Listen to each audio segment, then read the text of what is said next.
পাশ দিয়ে যাচ্ছি, রাজবাড়ির পাশ দিয়ে যেতে হয় স্টেশনের দিকে। আর ওই দিক দিয়েও একটা রাস্তা আছে, যাচ্ছি আমরা এই রাস্তা ধরে স্টেশনের দিকে।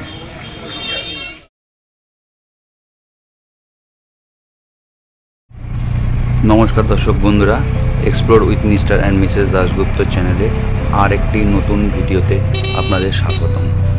সময় এখন ভোর 5টা। আমরা চলেছি শিয়াখোলা থেকে তারকেশ্বরের উদ্দেশ্যে। এর আগের পর্বে আপনারা দেখেছেন কলকাতা থেকে ব্রহ্মদত্ত ধাম হয়ে শিয়াখোলা পৌঁছানো। আজ 20শে জানুয়ারি 2025 আমরা বেরিয়ে পড়েছি তারকেশ্বরের উদ্দেশ্যে। শিয়াখোলা থেকে আমরা একটি অটো ভাড়া করেছিলাম, সেই অটো করে আমরা যাই তারকেশ্বরে। এখন বর্তমানে আমরা নালিকুলের লেভেল ক্রসিং ক্রস করছি। এই যে নালিকুলের লেভেল ক্রসিংয়ে যে রাস্তাটি, এই রাস্তা দিয়েই শেওড়াফুলি থেকে লোকে বাঁকে করে জল নিয়ে শ্রাবণ মাসে বাবা তারকনাথের মাথায় জল ঢালতে যান। এটাই হলো তারকেশ্বর রোড। শিয়াখোলা থেকে তারকেশ্বর বৈদ্যবাটি এই রোড ধরে তারকেশ্বর যেতে সময় লাগে 38 মিনিট, 25 কিলোমিটারের পথ। এবার আপনাদের জানিয়ে রাখি তারকেশ্বর মন্দিরে পুজো দেওয়ার সময় এবং মন্দির খোলার সময়। প্রত্যহ ভোর 6:30টার সময় মন্দির খোলে। 7টা থেকে জনসাধারণের উদ্দেশ্যে পুজো দেওয়া শুরু হয়ে যায়, চলে দুপুর 1টা পর্যন্ত। 1টার পর মন্দির বন্ধ হয় এবং আবার মন্দির খোলে সন্ধ্যে 6টার সময়। 6:30 থেকে 7টা পর্যন্ত আরতি হয়, 7:30টার সময় মন্দির বন্ধ হয়ে যায়। আমরা এখন এই রাস্তা ধরে এগিয়ে চলেছি তারকেশ্বরের দিকে। এই সামনে আমার তারকেশ্বরের গেট। এই গেট ক্রস করে আমরা তারকেশ্বরের ভেতরে প্রবেশ করব। এই গেট থেকে তারকেশ্বরে যেতে হলে সামনে গিয়ে ডান দিক দিয়ে ঢুকতে হবে। সেখান থেকে বাস স্ট্যান্ড ক্রস করে আমরা তারকেশ্বরে পৌঁছে যাব। বাজে আমরা বাড়ি থেকে বেরিয়েছি, মানে শিয়াখোলা থেকে ভোর 5টা নাগাদ। পথে প্রচণ্ড কুয়াশা ছিল, সেই কুয়াশার মধ্যে আমরা অটো করে তারকেশ্বরে এসে পৌঁছলাম 6টা 5-এ। এসে বাবা রাজবেশটা দেখতে গেছিলাম। রাজবেশ দেখে এসে এখন যে লজটা নেওয়া হয়েছে সেই লজে ঢুকবো। জামা কাপড় চেঞ্জ করে স্নান করে পুজো দিতে যাব। মন্দিরের ভেতরে ক্যামেরা অ্যালাউ নয়, তাই মন্দিরের ভেতরে দৃশ্য আমি আপনাদের সঙ্গে শেয়ার করতে পারবো না। বাইরে থেকে যেটুকুনি পারবো সেটুকুনি আপনাদেরকে দেখানোর চেষ্টা করব। আর দেখিয়ে দিই আপনাদের লজটাকে একবার। মঙ্গলা ভবন। যদি আপনারা এই পাশ দিয়ে আসেন, এই রাস্তা স্টেশনের দিক দিয়ে আসলে পরে এই যে রাস্তা, এই বাজারের ভেতরের রাস্তা, এই রাস্তা দিয়ে এসে ঢুকেই দ্বিতীয় বিল্ডিং মঙ্গলা ভবন। আর এই মঙ্গলা ভবন থেকে মন্দিরের ডিস্টেন্সটা আপনাদের দেখিয়ে দিচ্ছি। এই হলো মন্দির যাওয়ার রাস্তা, আর এই সামনে মন্দির। চলুন ভেতরে যাওয়া যাক। ভেতরে গিয়ে আমি বাদবাকিটা আপনাদের সঙ্গে শেয়ার করছি। মঙ্গলা ভবনে গিয়ে আমরা কিছুক্ষণ ওয়েট করে আমাদের পোশাক পরিবর্তন করে এগিয়ে চললাম তারকেশ্বরে দুধপুকুরের উদ্দেশ্যে। দুধপুকুরে গিয়ে আমরা স্নান করে তারকেশ্বরের মন্দিরে পুজো দিয়েছিলাম। যেহেতু আমি আগেই বলেছিলাম মন্দিরের ভেতর ক্যামেরা অ্যালাউ নয়, এই দুধপুকুর পার্টটুকুনি আমরা ভিডিও করার সুযোগ পেয়েছিলাম, তারপর আর পাইনি। এবার আমি আপনাদের বলে দিই তারকেশ্বরের একটু সংক্ষিপ্ত ইতিহাস। 1729 সালে এই মন্দির প্রতিষ্ঠা হয়েছিল। এটি একটি 8চালা বিশিষ্ট মন্দির। এখানে শিব মন্দির ছাড়া রয়েছে মা কালীর একটি মন্দির এবং একটি লক্ষ্মীনারায়ণ মন্দির, সাথে রয়েছে আরেকটি নাট মন্দির। মন্দিরের উত্তর প্রান্তে রয়েছে দুধপুকুর, যেটিতে আমরা বর্তমানে এখন স্নান করছি। বলা হয় এই দুধপুকুরে স্নান করলে নাকি যে যা মনস্কামনা করে সেই মনস্কামনা তাদের পূর্ণ হয়। কিংবদন্তি অনুসারে রাজা ভরমল্ল স্বপ্ন দেখেন একটি শিবলিঙ্গের। তারপর তিনি সেই শিবলিঙ্গটিকে খোঁজ করে পান এবং 1729 সালে এই মন্দির প্রতিষ্ঠা করেন। এই হলো মন্দিরের সংক্ষিপ্ত ইতিহাস। ফাল্গুন মাস, চৈত্র মাস এবং শ্রাবণ মাসে এখানে সবথেকে বেশি ভিড় হয়। শ্রাবণ মাসের সোমবারগুলি এখানে প্রচুর পরিমাণে ভিড় থাকে, যেহেতু সোমবার শিবের বার, সেই হিসাবে গাজন উৎসবের সময়ও এখানে প্রচুর পরিমাণে লোকের সমাগম হয় এবং মহাশিবরাত্রির সময়ও এখানে প্রচুর পরিমাণে লোকের সমাগম হয় পুজো দেওয়ার জন্য। আপনারা তারকেশ্বরে আসতে হলে হাওড়া থেকে তারকেশ্বর পর্যন্ত লোকাল ট্রেন আছে, সেই লোকাল ট্রেনে করে আপনারা তারকেশ্বরে আসতে পারেন, বা হাওড়া থেকে আরামবাগগামী লোকাল ট্রেনে তারকেশ্বর স্টেশনে নেমে মিনিট 10-এর হাঁটা পথ এই তারকেশ্বর মন্দিরের।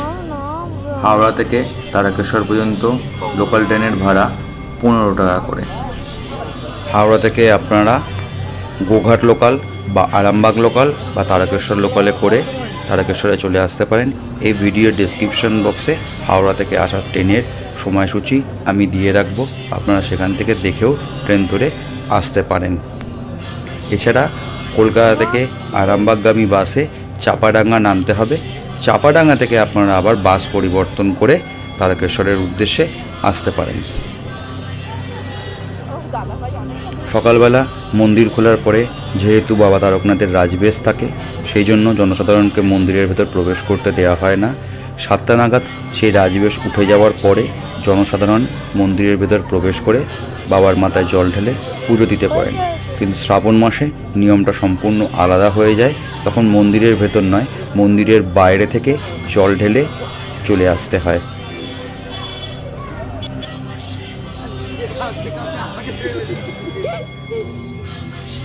সকালবেলা স্নান করলাম দুধ পুকুরে স্নান করে ভিতরে গিয়ে পুজো দিলাম, পুজো দিয়ে এবার বেরিয়েছি, যাব তারকেশ্বর স্টেশনের উদ্দেশ্যে।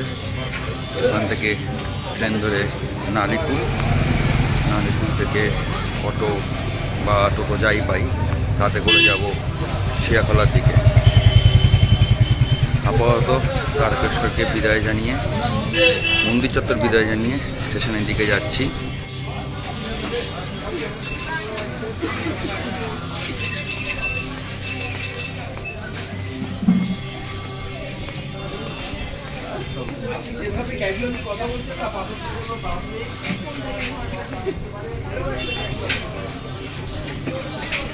অনেক লোক আসছে এখনো পুজো দেওয়ার জন্য, আর আমরা আমাদের পুজো দেওয়া পর্ব শেষ করে ফিরে যাচ্ছি। আর এই সামনে অনেক দোকান আছে, আচারের দোকান, খাবারের দোকান আছে, দুপুরে খাবারের জন্য দোকান আছে। একটা আদিযোগী জিনিসপত্রের দোকান রয়েছে অনেক এই জায়গাটাতে। আর আমরা যেখানটা ছিলাম, যে জায়গা দেখালাম, সেখানে আপনারা ঘর নিয়ে পুজো দেওয়ার জন্য ঘর নিতে পারবেন। আর এটা হলো রাজবাড়ি, তারকেশ্বরের রাজবাড়ি এটা।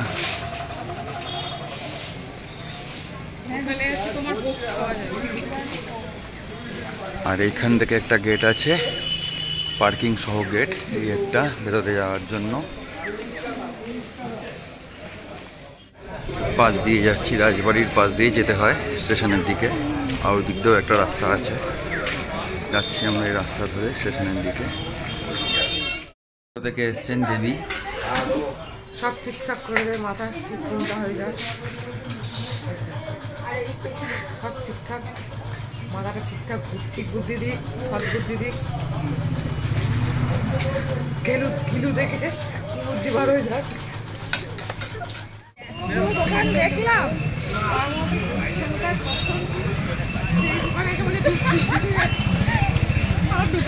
উঠছি, 9:32-এ ট্রেন ছাড়বে। এই হলো স্টেশন চত্বর, টিকিট কাউন্টার।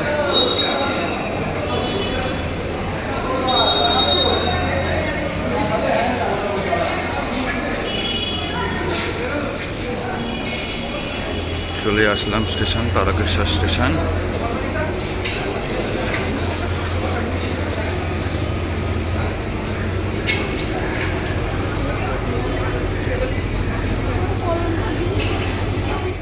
তারকেশ্বরে গেছিলাম এই 5 জনে। ডান দিকতে আমি, তারপর বাবলি, তারপর আমার দাদা প্রসূন, বৌদি অপর্ণা এবং তাদের ছেলে হানি। তারকেশ্বর থেকে আমাদের ট্রেন ছেড়ে দিল, আমাদের গন্তব্য এবার নালিকুলের উদ্দেশ্যে। তারকেশ্বর থেকে নালিকুলের রেলপথের দূরত্ব 17.2 কিলোমিটার পথ। মাঝে পড়ে সাতখানা হল্ট। তারকেশ্বর থেকে ট্রেন ছেড়ে আমাদের ট্রেন চলতে লাগলো তার পরবর্তী গন্তব্য লোকনাথের উদ্দেশ্যে।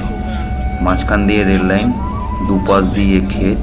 এখন যেহেতু আলু এবং বাঁধাকপি, ফুলকপি বা অন্যান্য ফসল যেমন সর্ষের চাষ হচ্ছে, সেগুলো হয়। আমাদের ট্রেন এই মুহূর্তে লোকনাথ স্টেশনে প্রবেশ করলো এবং লোকনাথ স্টেশন থেকে আমাদের ট্রেন ছেড়ে এগিয়ে চলল তার পরবর্তী স্টেশন বাহিরখণ্ডের উদ্দেশ্যে।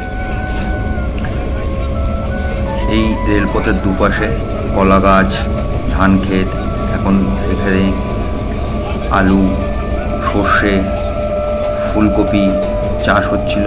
আমরা এই চাষবাস, ধান ক্ষেত দেখতে দেখতে রেলপথ ধরে এগিয়ে চললাম নালিকুলের উদ্দেশ্যে। সবুজ ঘেরা শস্য ক্ষেত, তার মাঝখান দিয়ে রেল লাইন চলেছে। খুব সুন্দর লাগছিল এই রেলপথে যাত্রা করতে করতে।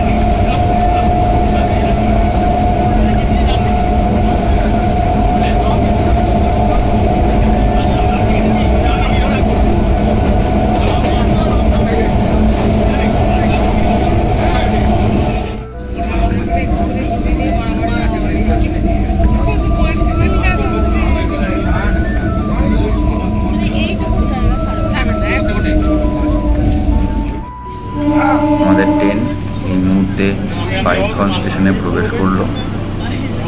বাহিরগঞ্জ স্টেশনে দাঁড়িয়ে আমাদের ট্রেন বাহিরগঞ্জ স্টেশন ছেড়ে এগিয়ে চলল তার পরবর্তী গন্তব্য কৈকালা স্টেশনের উদ্দেশ্যে।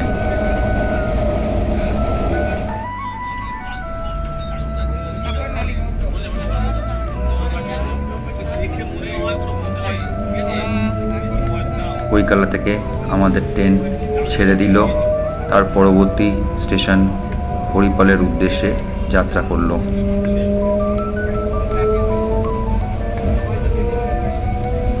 আমি আপনাদের একটু ভুল বলেছিলাম, সেটা তারকেশ্বর থেকে নালিকুল পর্যন্ত 5টা স্টেশন আছে, আর তারকেশ্বর আর নালিকুলকে মিলিয়ে নিলে পরে টোটাল 7টা স্টেশন হয়।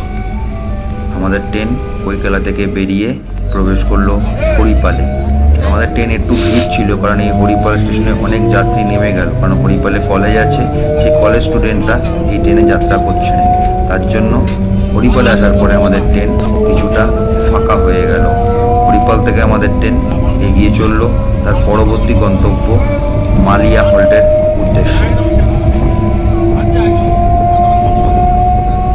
আমাদের তারকেশ্বর থেকে নালিকুল পর্যন্ত ট্রেনে ভাড়া পড়েছিল 5 টাকা করে। আবার সেই শস্য ক্ষেত, ধান ক্ষেত যাই বলা চলে, আবার আমাদের রেল লাইনের পথে এসে দুপাশে এসে পড়ল।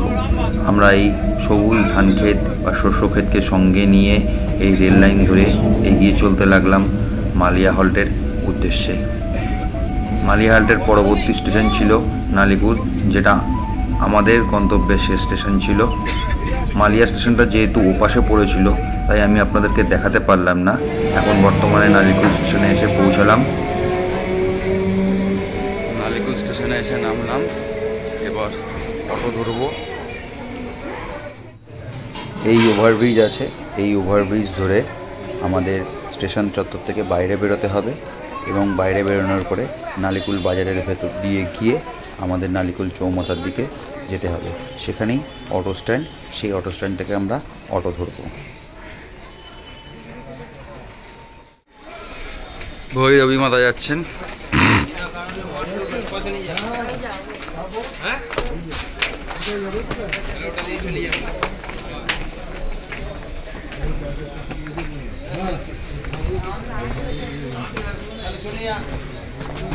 ব্রিজ ক্রস করে নামছি এবার নিচের দিকে। এই বাঁদিকে যেতে হবে অটো স্ট্যান্ডের দিকে।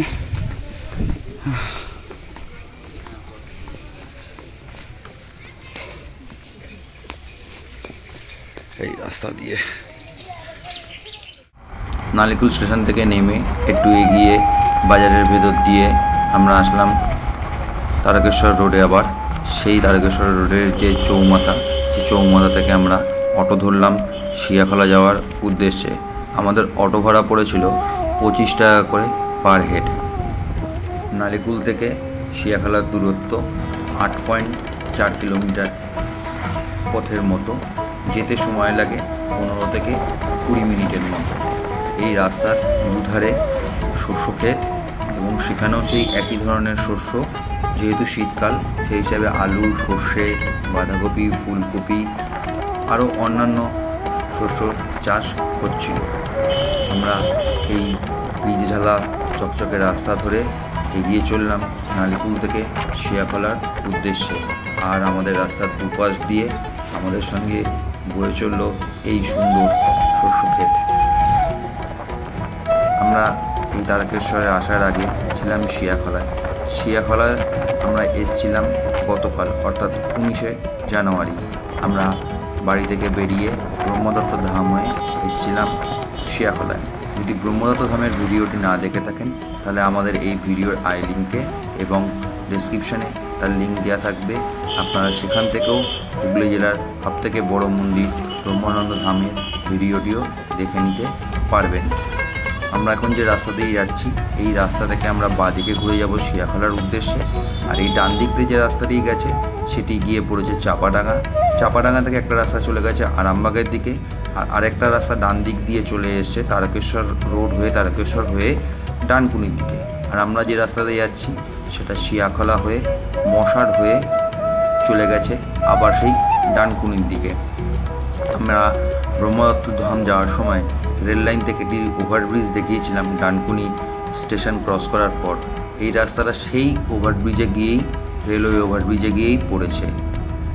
আমাদের দুপাশে ধান ক্ষেত নিয়ে আমরা এগিয়ে চললাম শিয়াখলার উদ্দেশ্যে। এই ভিডিওটি এই পর্যন্তই থাকবে। যদি আমাদের এই ভিডিওটি আপনাদের ভালো লেগে থাকে তাহলে অবশ্যই আমাদের চ্যানেলটি সাবস্ক্রাইব করবেন এবং বেল আইকনটি প্রেস করে দেবেন, যাতে নতুন কোনো ভিডিও আসলে তার আপডেট আপনাদের কাছে থাকবে। আর এই ভিডিওর পরবর্তীতে আসছে উত্তরবাহিনী বিশালাক্ষী মন্দির এবং গ্রামে একটি সুন্দর সময় কাটানো ভিডিও। তাই চোখ রাখুন আমাদের এই চ্যানেলে এবং দেখতে রাখুন আমাদের সমগ্র ভিডিওগুলি। আজকের ভিডিও এই পর্যন্তই। সবাই ভালো থাকবেন, সুস্থ থাকবেন, এই কামনা করেই শেষ করছি আমাদের এই তারকেশ্বর যাওয়ার এই ভিডিওটি।